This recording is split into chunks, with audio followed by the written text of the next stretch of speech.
evening, ladies and gentlemen, and welcome to the Mahoning Drive-In Theater, the largest single-screen drive-in in the United States. We're certainly glad you could be with us this evening, and don't forget the concession stand is open with all kinds of great things to eat and drink.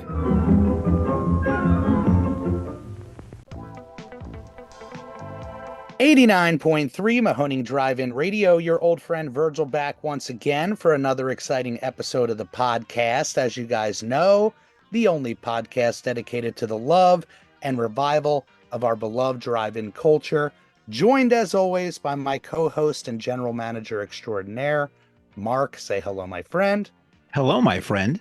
And today is a very special episode, so we felt very, very confident bringing in not only the beloved projectionist at the Mahoning Drive-In Theater, but for us, the resident Mystery Science Theater fan on the crew. Robert, say hello, my friend. Ahoy, hoy. The dream of hosting a Mystery Science Theater fan event at the Mahoning began all the way back in 2019. And at that time, the business really began to shift into these large-scale gatherings. And the word, thanks to the documentary, was really spreading and getting out there, and our crowds were growing and growing. A few opportunities arose, but we knew if we were going to do this thing proper, we had to do it with the king, the creator of this universe that took this cinematic spark of interest and really set it ablaze in so many of us, certainly for myself. And at that time, we were like the Little Rascals. We were putting on these shows fueled by passion on these shoestring budgets. Our connection and rapport around the barrel fire each weekend, it very much mirrored what the Mystery Science Theater appeal was, at least to me, again, growing up. Exposing each other to these unique films, but being able to laugh into the night, riffing together, it created this undying bond that has really carried us to where we are today. JT connected us to Harold, the amazing Harold, after a local live show, from what I remember. And we worked on trying to put on and concoct this ultimate Mystery Science Theater fan event. And then COVID hit. And everything got reset, not just for us, but the whole entire world. And the idea of trying to do this never left our minds. And every single year I would reach out to Harold just with a text or something like that saying, hey, could we make it work? Could we make it work? And the time has finally come, guys. We are doing the ultimate Mystery Science Theater fan event with the creator, the amazing Joel Hodgson, who is here with us today. Ladies and gentlemen, welcome Joel and Harold to the podcast. Hi, you guys. Do we come out now? Harold, you come out. Hi, everyone. Hi. We are so excited to have you guys. And like I said, this event, it just made so much sense for what we've been building and what the Mahoning's stance has been and mantra has been over the last 10 years here. So we're really excited. And the idea to shine a light on the drive-in culture and bring you guys onto the podcast that is all about the drive-in culture. We would be remiss. I have to ask you guys, do you have the past and the history with the drive-in? The drive-in was kind of a mythical thing to me. I was always interested in film and older film. So when I was learning about the history of movies and movie theaters, I grew up in the Rochester, New York area until I was 11. Then I moved to the mid-Missouri area where there were still active drive-ins in my age, because I'm 58 years old. And so it was the mythical thing. This is so true for me when it comes to film. I would read about film. I would read about all the films I actually got to wind up seeing through Mystery Science Theater, but so few of them I actually got to see. And so that's true for the drive-in as well. It was this mythical thing. It sounded so cool to me, but I really didn't get to experience it very much. And so when I moved to Pennsylvania to work with Joel on the show in 2016, and I first heard about the Mahoning, the very first thing I came to, because I was like, I want to go to a drive-in, and we've got some amazing drive-ins in this area. And I saw that you guys were doing the premiere of your documentary about your drive-in at the drive-in. Oh And my I thought God, that's the yeah. perfect thing to go to. And so that was my first experience of the Mahoning, and it was the purest, first really pure experience of the drive-in, like I always kind of imagined it would be. And the fact that you guys have this incredible space that hasn't changed much since the 40s, and the fact that I was meeting all the people that were up on the screen was surreal to me, but it just was magical. And I brought that back to Doylestown, where we were making the show at the time, and was telling everybody about this amazing theater that's dedicated to 35 millimeter film. So that's kind of my past. The Mahoning is the most important version of that. I'd gone a couple times in, I think went to Hyde Park in New York with our dog and some friends, but the first real exciting, galvanizing drive-in experience was the Mahoning. It can reinvigorate. Harold, I just wanted to point out, Harold's the perfect guest. He's not a plant, I promise.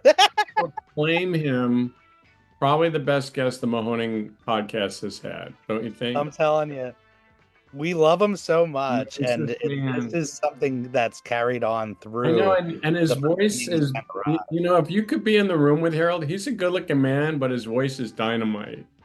You know what I mean? If you put them together, it's a little unnerving. Like when you meet a radio DJ and he has a really developed voice, and it's just kind of, you have to put him. It is impressive. It's very impressive. You have to stick him up. We should mention Harold is the executive producer of the series, as well as co-creator of the Mystery Science Theater comics that we all know and love. Just wanted to put out that connection before we get into. Oh yeah, and we'll circle back to that too. And to pick up on your question, I had an experience. Mine was more Randy. Mine was more the drive-in, the forbidden fruit of the drive-in, and so that was the biggest allure. The first drive-in I ever went to was with my friend Ricky. God, what was his name? Dan Yeager.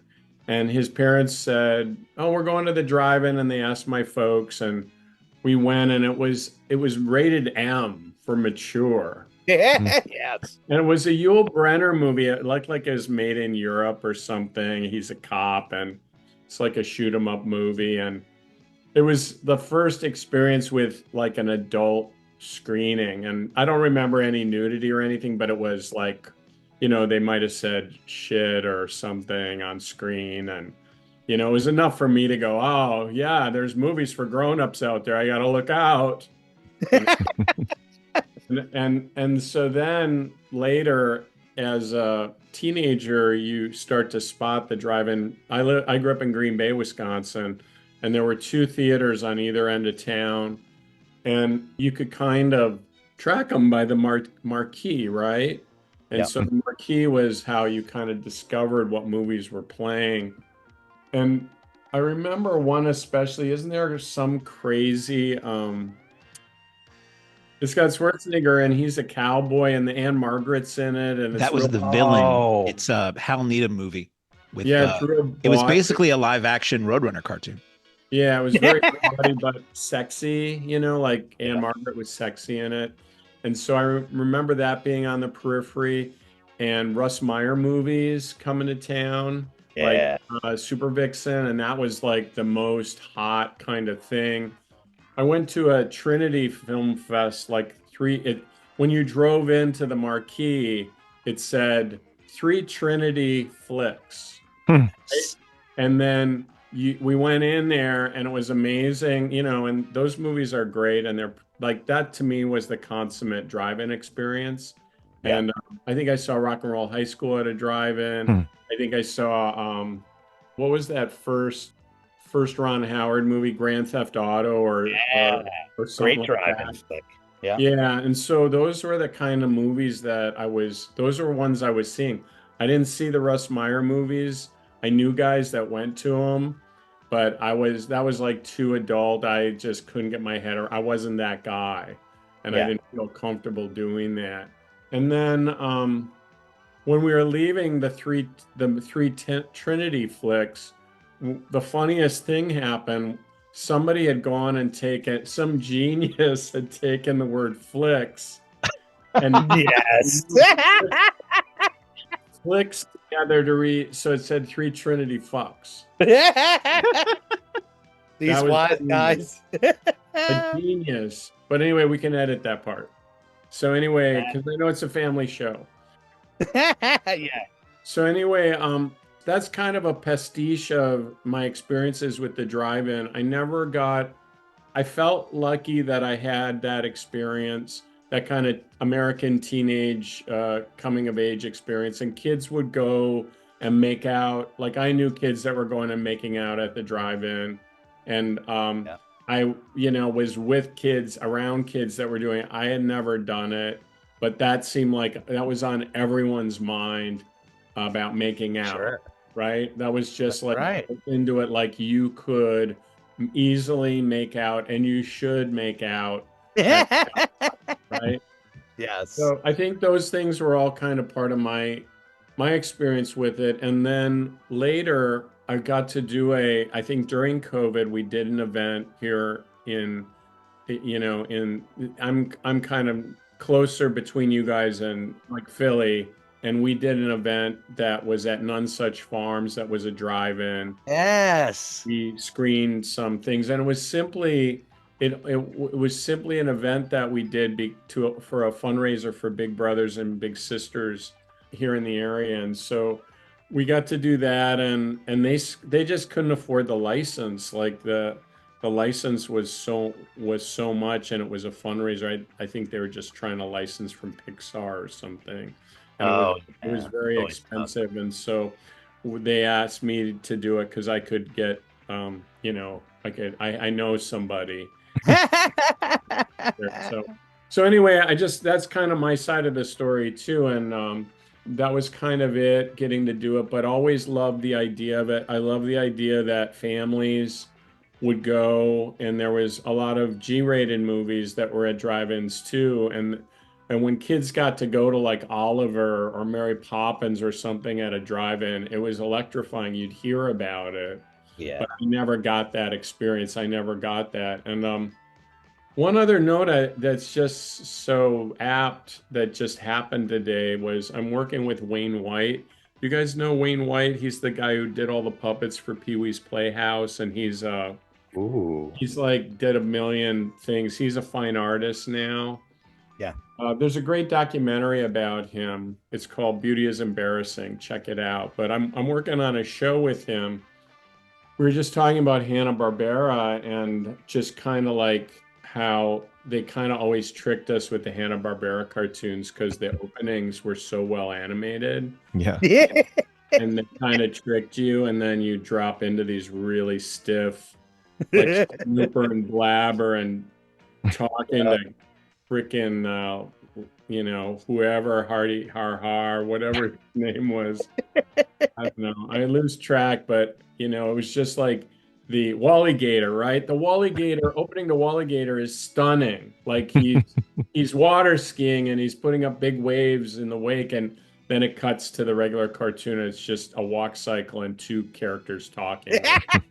Dumb jokes, right? So we were talking about it, but then we both grew up with black and white TVs. Like I didn't have a color TV till like 8th grade. And he said, yeah, I watched all those Hanna-Barberas in black and white. And I said, yeah, I did too. And he goes, first time I saw a color cartoon was a Tom and Jerry cartoon at the drive-in. Yes. He said it was a religious experience for him. Oh, I'm sure.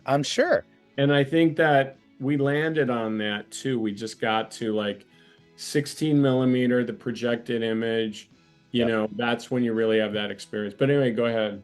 Yeah, I was just thinking what you were saying there, Joel. It's often the way we experience something for the first time determines whether it remains magical to us the rest of our lives. I think that's true for me with comic books. It was just something I couldn't have, and then all of a sudden I could have them, and it was like the floodgate came out. And if I'd always had access to them, I don't know what it would have been to me. Yeah, it's something about growing up and kind of filling a space that, you know, when you, I mean, and what's cool about the visual language and just film is everybody can understand it. Even when you're really little, you can understand it. And so there's, you know, quite a lot of, we'd absorb through TV just quite a lot of, an immense amount of those adult things that we didn't quite understand. That kind of taught, they teach you how to behave sometimes, you know.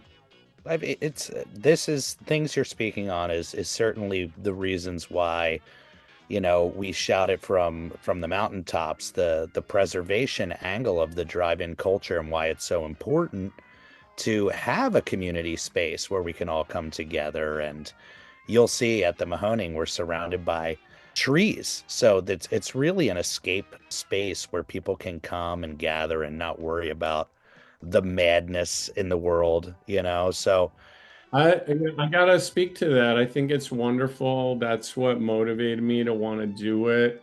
I just think that what you guys have, I think you're very ahead of your time. I think that it's very likely that there'll be more and more these kind of theaters. I know it's kind of like a rarity now, but I think you guys are kind of getting to something that I think is very meaningful in that context, you know. So yeah, it's trying to bring the magic and the showmanship back to film presentation, and the fact that we are the last remaining 35 millimeter full-time drive-in really does raise the boat to say, look, the magic lies in the film. Some of my favorite memories in the booth are, you know, Rob talking to a young kid and explaining how 24 frames per second work and how important it is to preserve this, and to see moments like that just kind of hammer home what's so important about the preservation efforts that we've continued to do. Well, let's break down film. I mean, let's just talk about the process, because I think people don't understand that a frame has a frame of film, 35 millimeter film has an immense amount of information in it, really does. And more than any projection system you can imagine. It's more, right? Because you're simply shining a light through a piece of a photograph, right? It's not anything else, right? It's pure, it's tangible. That's exactly what it is, you know. And so what you're seeing is an actually really, and with a good print, you're looking at a really beautiful image that you're not likely to see even at home. And so those things all work together. There's a guy who worked with us, John Krasno. I think he worked for Panavision, and they realized that they surveyed, they were saying that people were complaining that the screen image wasn't bright enough. And they surveyed all the theaters, and they found that all the theaters were turning down all their bulbs to save money. So instead of the light being at 100%, they drop it down to 25%. And they created a light bulb that only used 25% that was brighter. And wow. And I think they got an Academy Award for it or something like that, some kind of prestigious award. But he was a guy who worked with us over the years too, John Krasno. Yeah. But anyway, go ahead. I'm sorry to digress. No, well, I want to connect the dots for the audience. Obviously, we love you guys both in your own rights, but how did your worlds collide? How did you guys come together in working and your friendship?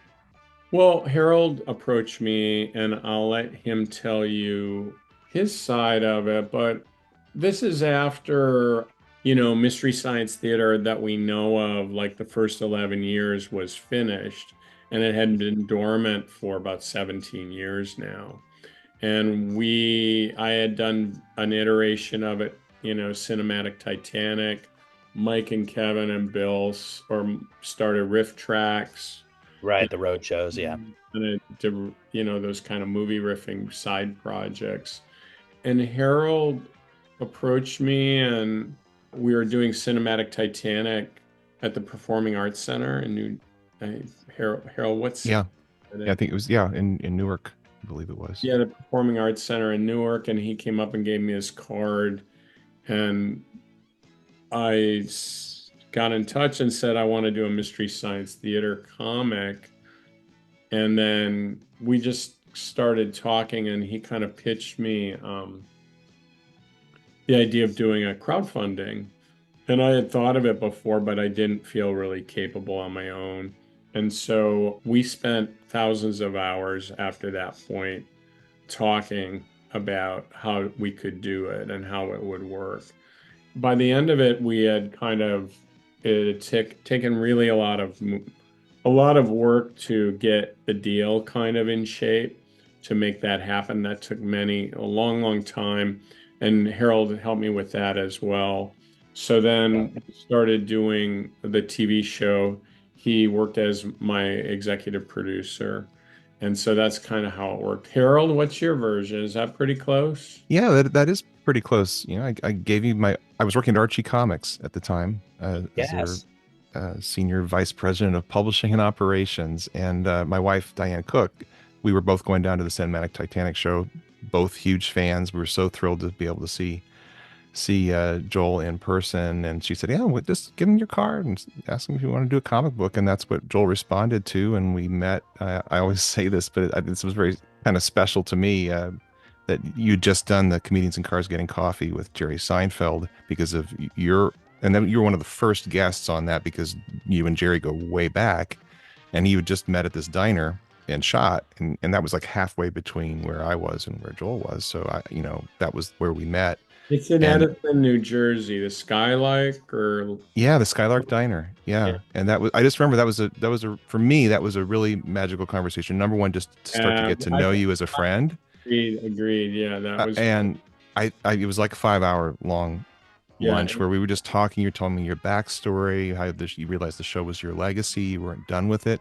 And as a fan who watched in real time, you leave the show halfway through its run, to hear you say you wanted to do it again, that was so exciting. And all of a sudden the concept of a comic book, kind of goes on the back burner, because it's like what you really, the reason you do the comic would be to find a way to get rights and then work your way back into the world where you could get the right to make a TV show. And so that's what we really focused on. And 3.5 years later, Joel pulled me away from Archie so that I could run his company Alterniversal and help make the shows. And then the other thing for me that was so special is I'm a cartoonist, and at Archie I was doing the business side of things, and I'm dealing with Joel on the business side of things. But Joel said, I want you to be a part of the writing of the show. And that was so special to me. And the way you put it, Joel, was, I want to keep your coat shiny. And I thought that was perfect because it was so true. The fact that you let me step into that and step into your creative world and watch you rebuild this show the way you wanted to do it was just magical for me. Oh, well, thanks, man. And Harold became a really good writer on the show, so it all worked out for everybody. Oh, thanks. I guess, I thought of so many things while Harold was talking. It kind of took me back to thinking about the most profound thing that I knew I had to get the audience to do was to give up on Mike versus Joel. Yeah. To stop that and to kind of go, no, you morons. Like, if I did it and then Mike did it, don't you think a third person could do it? Like, do you know what I mean? Like, they couldn't get off. You just felt like from the world of the internet that they just couldn't imagine a world without one or the others. And I think that timed out so well, because there was so much intense passion about this show, and there were these Mike and Joel wars online, and they kind of burned themselves out over a period of years. So by the time Joel stepped in and said, hey, we want to do this again, it was like that everyone had kind of resolved in those communities where the most passionate people were, and they're like, oh, Mystery Science Theater, yeah, let's all get behind this. But that was really the hardest thing to really get people to understand, because they just naturally wanted to attach the meaning to either Mike or I, and they couldn't see past it. So that was the biggest challenge about it, and to kind of get to the other side of it. And I have to tell you a story. I went to see this band before we were able to do it. Do you guys know about NRBQ, Oh yeah.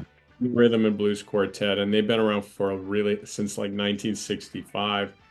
And they were playing at the Ardmore, and I went to go see them. And I've seen them many times over the years, and really loved them, and thought they're just like a band I really cared about. And three of the original guys were gone. There was only one remaining guy, Terry Adams, the eccentric keyboard player, and all new guys. And I went by myself, and I just sat and watched them. And they somehow got it to work. It somehow felt like an NRBQ show to me. Yeah. No, there was only one original guy. And after that, I knew that it could happen. I knew that there was a way to frame this, because I think everyone has a way that they would prefer to frame the new show. Sure. Should it look more tacky? Should it look more finished? Like, everyone has an attitude about it. So I just think that was a kind of great moment to get to approach it again. And that was the hardest part, is just how do you approach it one more time and try to make it relevant and meaningful for the time, right? So that's the trick, right? Was there any worry that, like, the time had passed? I mean, it was clear to you that the fan base never went away and, seemingly grew every single year. Yeah, I guess part of being able to feel like the show could come back was I did a really naive calculation based on all the people that were coming to cinematic Titanic shows. Yes. We played big venues, so they were like, I don't know, from 1,500 to 3,500 seat venues. And after over 10 years, I did the math, and it was 100,000 people. And I figured, well, if they each paid $50, right, that'd be like what it costs to have them. I mean, the people that were coming to the cinematic Titanic shows were paying $35 a ticket, probably buying dinner for two people. It's $100. And so I said, yeah, there's money there. Like, if these people will come to a cinematic Titanic show, they might back a Mystery Science Theater. So the math worked out. I think it all came out to about, we could raise like $5 million, which would be enough to make a series. So for a show like MST. So those were the pieces. And when you asked about were we nervous, you just can't be in that place when you're making something like that. You just have to feel that it has to happen. And then people will make sense out of it the way they always did, right? So you just are kind of going, I just hope it holds together. And I don't know, Harold, what was your perspective of that time? Well, it's funny. As you were going through that, I was remembering my little calculations, trying to make sense of it. How I got to them, I don't remember, but the number was, it was possible that you could maybe raise $5.4 million for Kickstarter. And so that was kind of where we were in terms of thinking what was possible. And this is such a huge part of the story of bringing it back, was that it was public. It was very public. And it was the fans basically hearing from Joel directly saying, I want to do this again. And the fans were saying, yes. How do we help make that happen? And they even, beyond those very ambitious numbers, they outstripped those numbers. They broke all the records for television and film for a Kickstarter or for a crowdfunding at that time. And that going into it, knowing that, number one, said, yes, there's absolutely an audience for this. And number two, Joel gets to make the show Joel wants to make, because the fans were the ones who backed him. It wasn't the studio bringing up the money. It was the fans listening to what Joel was saying he wanted to do, and they're saying, yes, Joel, do your thing. And so my job as a producer was just to create as well as I could a bubble for Joel to work in to make the show he wanted to make. And there's always compromise. There's always things you wish you had more budget or this or that. Yeah. But that was my goal. And knowing the fans were behind it, for me, I had confidence in Joel. I had confidence that that the fans, what I was seeing come out of Joel was like, oh yeah, they're gonna love this. It's gonna be good. Well, Yeah. I really like the way you described it, Harold, and I wouldn't have looked at it that way, but I really like that a lot. That the thing on Harold that was really true is he really did work diligently to kind of create a suite for us that we can all work in, and kind of along with Cheryl Volpe, who is our operations manager, Mm-hmm. Matt McGinnis, who was a longtime writer and producer and director for us.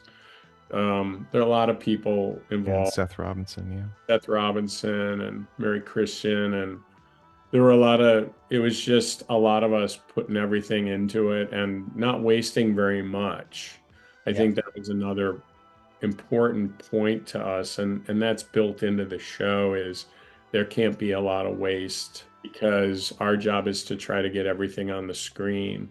And so that's part of it too, is I think economy and efficiency and directness was really important with that stuff.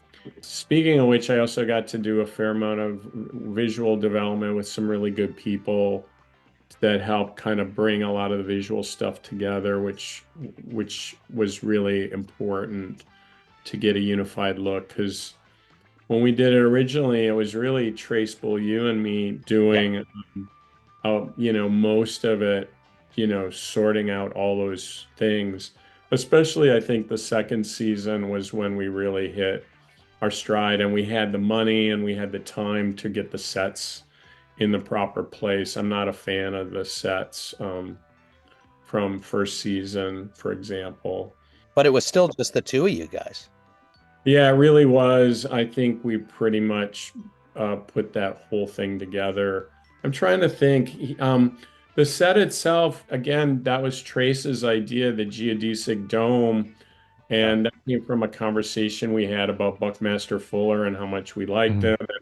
We were really using silent running as kind of the theme part, where we were getting our ideas from. And if you see those spaceships, they all have geodesic domes on it. And Trace was the one who made a bone out of it, which was brilliant. So again, kudos to Trace on that. It's so wonderful. Yeah. So that was a kit. So that was actually the shell of a geodesic house that we bought and put together, and that made the set. And of course, and then the surface action I did mostly. I just had a ton of bric-a-brac from the Salvation Army, and I went around with a drill and 3-inch screws and just screwed everything in to the wall, and we painted all one monochromatic color, and that kind of took care of it back then. So we did. It was that really. It was very punk rock, right? Just a punk rock way to make a show, pretty much. Yeah.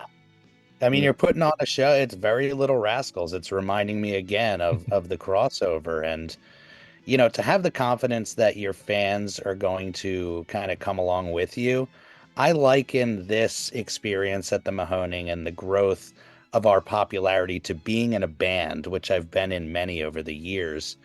But there were many moments, in my years in the band when things started to go off the tracks, and, a band member would step away. We'd be replaced by somebody else, and we'd still be able to make beautiful music together. And I've read in interviews you talking about your decision to step away, and a lot of that having to do with kind of keeping your baby alive in this show. Yeah, for sure. That's very apt. You said baby, because I use that analogy of King Solomon and the two women who came forward to King Solomon, and they were both claiming the baby was theirs. And in this story, I was claiming Mystery Science Theater was mine, and Jim was claiming Mystery Science Theater was his. Yeah. And I knew that if we fought over it, it would kill the baby, basically, right? Yeah, not useful for the guy who's on camera and the creative guy and the producer to be fighting. And so I said, I really should leave because these guys feel comfortable, without me. and I don't think it'll hurt it.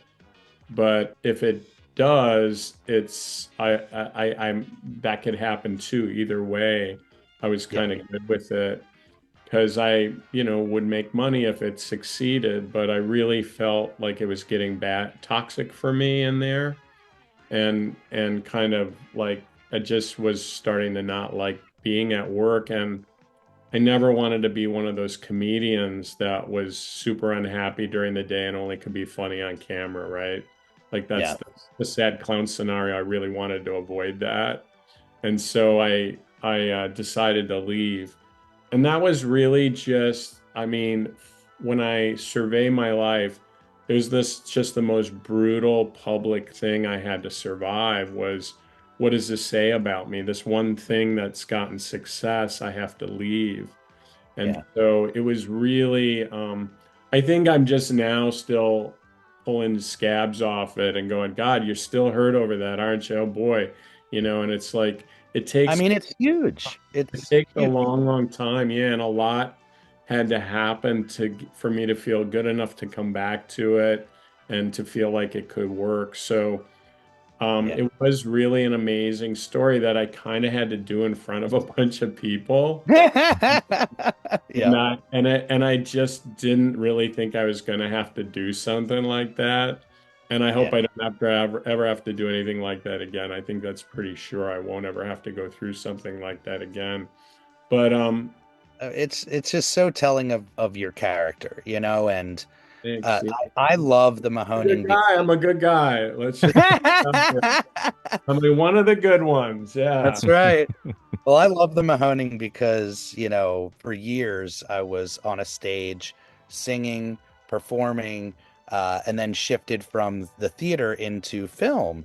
And the Mahoning really became this thing where everything, all of the skills over the years that were built were able to kind of fire on all cylinders.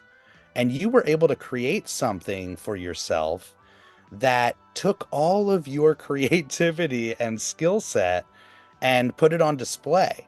And to have that take off in a way that, could support you and created this legend, and to step away from that is, it's humongous. And knowing that kind of foresight of saying, this is bigger than me, almost. And I think I felt really comfortable. Like the big thing was I created the show. I'll always get credit for that. And so if it succeeds without me, it can't really, because I started it, right?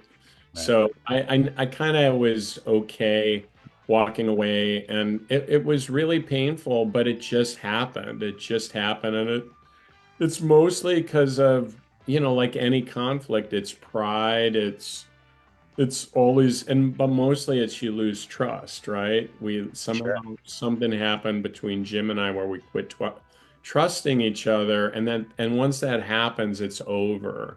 There's no going back. You can't get it back. So I guess the good news and the fun part of the story is that we got to come back, make 30 new episodes, and be on Netflix. And just glorious to have a show I'm 64, and to get to meet someone. And if they ask what I do, I go, I made the show Mystery Science Theater.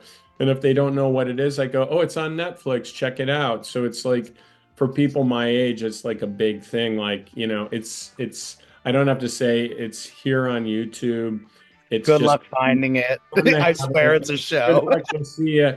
And so it's one of those wonderful things to just to be able to hit people like it's legitimate for some reason. As a fan, it's just been so amazing to watch, and inspiring on so many levels to see, that a fan base, when you live with a fan base like the way that you have with so many of us, and kind of raise them into the people that they are with their loves, it sticks with you forever. And I feel like that is the same case with the Mahoning fan base.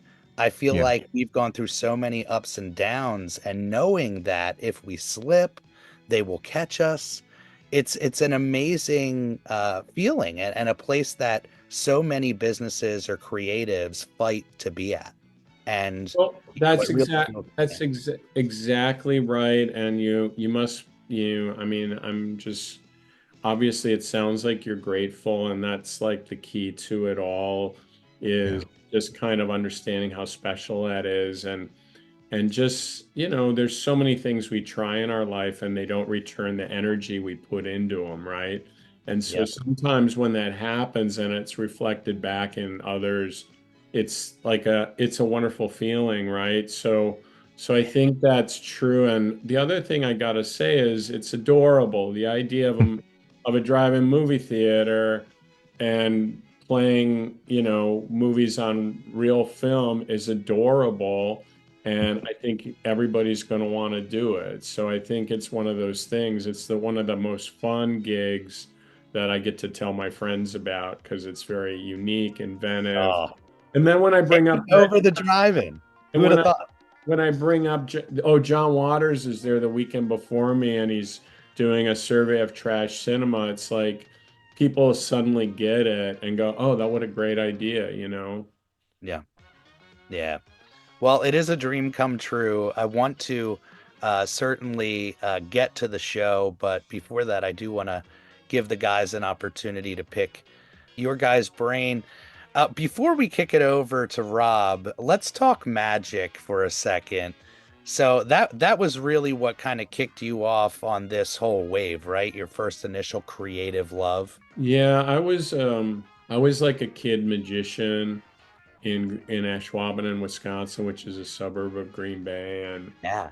I was that kid. I mowed lawns so I could buy magic tricks, and then did put on shows and made money putting on shows, and started building more and more tricks, to the point where I had a trailer with illusions in it that I brought to college when I Oh my God, that's amazing. thought I was going to make a big splash doing illusions. And here he comes. right?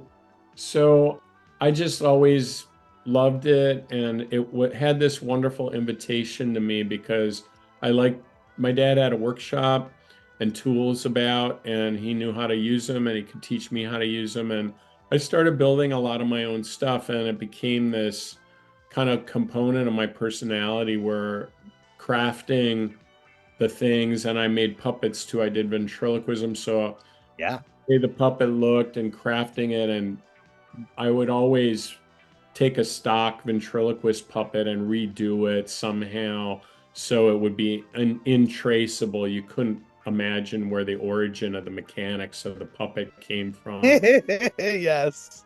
Different. And I wanted my magic to look different. And that to me was all this production value that came with it. And so magic was really important. And then like Steve Martin happened, and guys like Ricky Jay and guys like Andy Kaufman and Paul Rubens, Pee Wee Herman, all these kind of concept guys were really, really influential on me. And I started doing stand-up in college and doing bad magic and funny props that I had built. So that was kind of it. And then by the time I had graduated from college, I had already headlined a couple of weeks at a comedy club in Minneapolis. And I moved to LA and became a regular at the Comedy Store and at the Magic Castle right away, and got on Letterman, and had a whirlwind career where I was on Letterman and Saturday Night Live, several, like 4 times each, and also the Young Comedian special. So all those things kind of grew together, and it got me in a position to do my own show, which was Mystery Science Theater. And again, like the bringing all of these experiences, these loves, these skills, and creating this show that has stood the test of time. I mean, again, I don't want to take up too much of the time before I kick it over to the guys. What was this initial thought with the show? Was it just that, hey, I have all these fun skills, this is something I like doing, riffing and trying to find a format in order to do that? Like, how did this even come into your brain? Well, what I'm learning about myself is I've never been particularly good at story, and I liked all the other things. I liked the settings, and creating everything around it. All the other pieces of, doing that. And I think that I kind of thought of these things at different times. I think the first idea was probably the silhouettes, and I got that from Elton John album cover for Goodbye Yellow. Wow, yeah. Yeah, and that's one of the illustrations. And I saw that in high school, and I remember saying, like, you know what, that'd be a really cool show, is to run a movie and have these silhouettes like yell stuff, talk. Yeah. And then I think I saw, I don't know, the next thing was probably the Medved Brothers Turkey Awards book, which was like the Academy Awards, but it's for the worst movies ever made. So Right. it had like Robot Monster and all the movies Mahoning plays, right? right. And what was the other one? Of course, Plan 9, right? Yes, naturally. And so that kind of dropped on me, like, these movies are adorable, and there's this silhouette idea. And then I've always liked things like Pee-wee's Playhouse, of course, or like the Muppets, those kind of built out worlds and creatures and stuff. Yeah. And I had made these robots out of found objects, and I used to sell them to make money after my stand-up years. And I said, wow, these are like nice. I think if I did puppets that were robots, they're pretty innovative. They're like the opposite of the Muppets because they're hard, right? They're not plugged. Yeah, not fluffy. Yep. And so I thought, I could lead with this. Yeah, funny robot puppets in silhouette riffing on these movies. And that's really when all the pieces came together.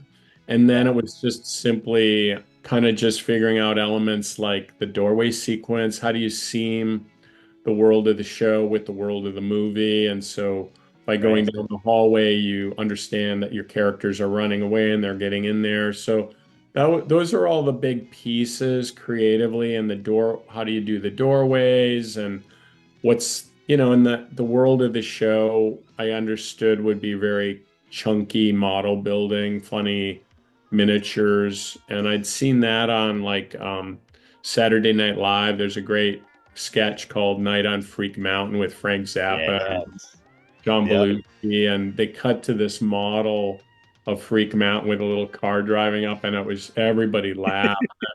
I remember seeing that and go, that's what you got to do, is make a show opening with that kind of stuff. So I kind of got that from there. And then our timing was really good. It fit the zeitgeist for some reason. Like, I think it was because video stores were everywhere then, and this is the early 80s, the late 80s and early 90s. And so people were having access to these B movies and starting to understand the idea of kitschy movies and adorable, forgotten movies and all that. So I think it just the timing was really good for it. Things like Rocky Horror Picture Show didn't hurt, you know what I mean? That thinking of, the audience is very active, with on it. Yeah. So there were things like that at work. I think What's Up Tiger Lily was a big influence. Just that idea of Woody Allen taking a whole movie and redubbing it and making it hilarious. Right. Sure, that's in there. So it's that creative synergy, and I love that there's so much destiny at play, with the Resurgence show as well as the original concept show. I think that's just one of those things that has always inspired about this show, is that, it was a constant. It's something you could always go back to and always rely upon. And the fact that, the fandom has stood the test of time just proves that point over and over again. So, Rob, I'm going to turn it over to you, my friend. Any questions for the amazing Joel and the amazing Harold? It's a question of limiting myself in this case. Very nice to meet both of you. One of the things I'd like to say that applies to you both equally is the tremendous success and quality control of the most recent seasons, because I'm sure there was some level of awareness when you were making them that there were going to be people that would be unhappy with the result regardless. And it's very consistent. And I'm, for what was it, a 17-year gap. For almost 20 years, I just knew Mystery Science Theater would return. I knew that the love and the fandom was there. So thank you for that. My heart broke when the last fundraising campaign fell short. I look forward to throwing more money at it in the future. Oh, thanks, man. Thank you. Yeah, That wasn't really a question, I guess. that though, I mean, I do really appreciate it, especially about the quality and trying to maintain it. We were so lucky, and this is really because the fan base was so generous that we had the money to get a lot of really good writers and kind of make it very rich again and very dense. You know, like a lot of people forget when we were doing our best shows, we had been together like 4 years and I think we made about 20 shows a year. So we just got better and better at going back to Virgil's band model. You know, we just got really good at doing it and being confident about it. And so those are really good shows. And then when Mike got on camera, it just, they kept going and they did a really good job. Like some of my favorites. In fact, at Turkey Day, I'm revealing a favorite that few people know about. It's a Mike episode that's really special. And I just kind of, when looking back, when starting from scratch, you have to really trust your performers a lot. And a lot of that had to do with Jonah Ray, finding the right guys to be as Tom and as Crow, and those guys are so talented. Yeah. Hampton Yount and Baron Vaughn, and those guys were the perfect. Like I'm astonished when I watch those shows at just how great they are as an ensemble. And I really left that up to Jonah. I just said, "Who do you think you can win in this situation?" And so he picked those guys, and then Elliot Kalin came on as our head writer, and he's a wonderful guy and just had a great attitude and was just kind of delightful to work with. A guy who brought as much energy as anyone else and really contributed greatly to kind of the mood and the cheerfulness of the show. So those people all kind of came together, and then you just take a whack at it. You just got to go for it.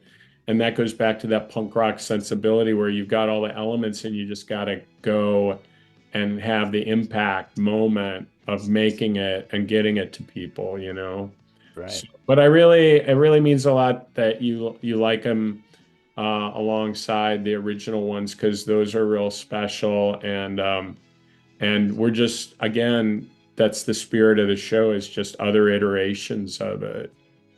I mean, in most things in life, change is the only constant. And I love, going back to the KTMA episodes all the way through, even though when I discovered the show, it was pre-internet for me, at least. But I only knew Mike. But as the world of the show grew, so did my love, as I, went backwards and forwards in time with it. It's got to be very disorienting, because it's kind of like when you find out that Brian Jones was in the Stones. Yeah. What are you talking about? He played the flute on Ruby Tuesday. I didn't know that. And so it's that same feeling like, who's this other guy, man? It's kind of like Mike. If memory serves, the first episode I ever watched with you was The Side Hackers.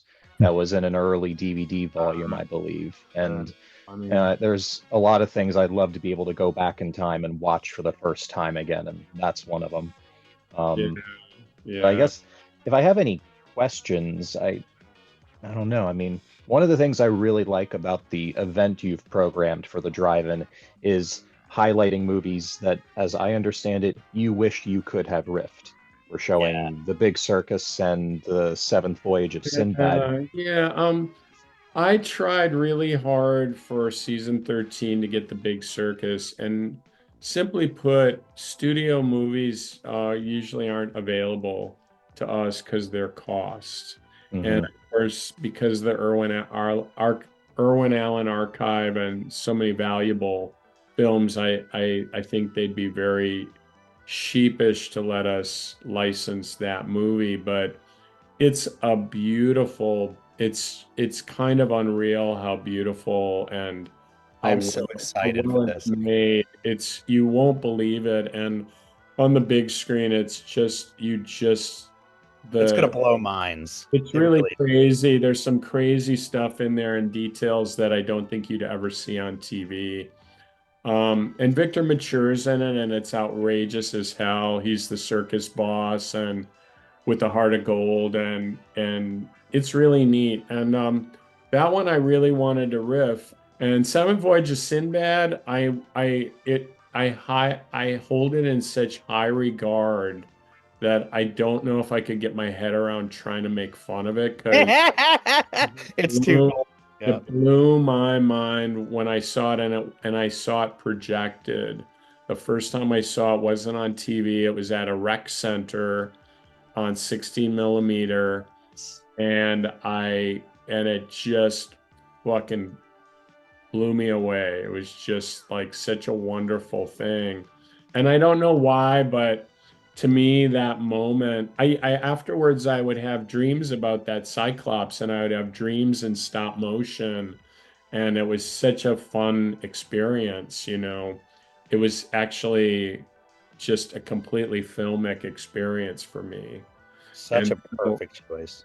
Yeah, it's really wonderful. And so it's just got so many things I love about movies, and it's just, I don't know, it's Dynamation, and Harryhausen is so wonderful. And his movies, the movies that he did with Charles Schneer, are beautiful because he art directs every inch of it. He makes the models match the sets, and they have this consistency to them that's just kind of beautiful and perfect. So I love all his movies, but that one in particular just is the most robust, cool one I can think of. We were talking about it. I mean, it might be the highlight of the season for us to be able to screen that on 35 millimeter. And it's going to be special. It's really special movie. And if you haven't seen it, don't review it. Just come to the event, because it's going to be a really special, something really special on the screen that was really designed. I mean, when they made that film, they were expecting to show it on a screen the size of the Mahoning. Yeah. You know, it was designed for that. So Krista will be projecting that one, and I've actually never seen it, and I love Ray Harryhausen, so I'm very excited. So fun. It's so fun in so many ways. It also has Mrs. Bing Crosby in it. Mrs. Bing, as we call her. She was in the Minute Maid orange juice commercials. No, I couldn't connect her to anything else. I'm sorry. That's it. I guess if I have any tangible question, it would be to expand on that idea. You have these two movies playing at our drive-in. Is there another holy grail that you wish you could have riffed? And maybe not, I mean, there's Plan 9 from Outer Space and more obvious choices, but maybe something more personal. I mean, there's just a wonderful time in science fiction, like in the early 70s. Oh yeah. Like Omega Man, like that. Charlton Heston's so bigger than life all the time. And I think it'd be kind of fun to do that. And speaking of which, Omega Man was kind of how I got to is part of the MST formula, because my original idea wasn't in space. It was during a zombie apocalypse. And so that was kind of inspired that scene. Woodstock, right? Yeah, when he's watching Woodstock. And yeah. And all the people. Oh. And I thought, oh yeah, that would be cool. And I had a robot named Rex. It was a guy, and I just couldn't figure out how to make the zombie apocalypse funny. So it just seemed too scary. it took a long time before Shaun of the Dead came along, but that was the original idea. And then I thought, it's too many problems to solve. Why don't I just put in space, and that'll make it way easier to manage the world and keep it all intact, rather than you can drive a car and all that stuff, But anyway, Omega Man would be a really cool one to do. One of your backups was Little Abner, and I gotta say, like, that movie means everything to me. I love that movie too, and I couldn't riff on it. I couldn't riff on it either because it's so fantastic and beautiful, and it just, that to me is like a movie from heaven, right? Yeah, the first big stage show that I was in, I played Mary and Sam, and that Stubby K has followed me forever. That's awesome. Yeah. Wait, you have a stalker? Stubby K is stalking you to this day? Forever. The son of Stubby K. That's right. Maybe next year as we do the return. Mark, why don't you if you have any questions for the guys? We have some very thoughtful questions submitted by Patreon members, but instead of that, I'm going to ask you the most ridiculous one submitted by a Patreon member. This is from Tom Buchholz, who has done the event art. I believe it's the T-shirt for this event, and it's for both guys. What is your opinion on Moxie? And I believe he means the carbonated beverage and not the personality trait. I never had it. It's kind of like Dr. Pepper, right? Well, yeah. If you were to have strained it through a sock, maybe. Don't listen to them, Joel. I'll have some Moxie for you to try. I've never had it, but there's nothing more fun than hearing Joel imitate a character saying that kid has Moxie.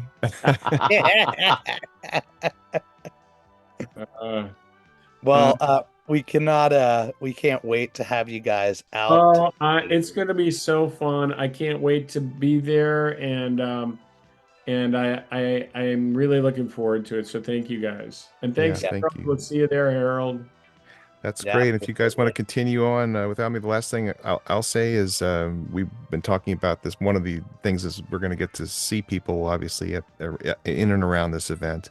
And I'll be there alongside Joel, who's going to be signing some really cool things. And I've been going out around the country selling wares related to my involvement in Mystery Science Theater, as well as my own comics. And so it's fun to be able to set up my little space right next to Joel, and we will have the comic book represented. We'll be taking orders for that. And I think we've got the script book there, and Joel's got his own things as well. So looking forward to meeting as many people as we can.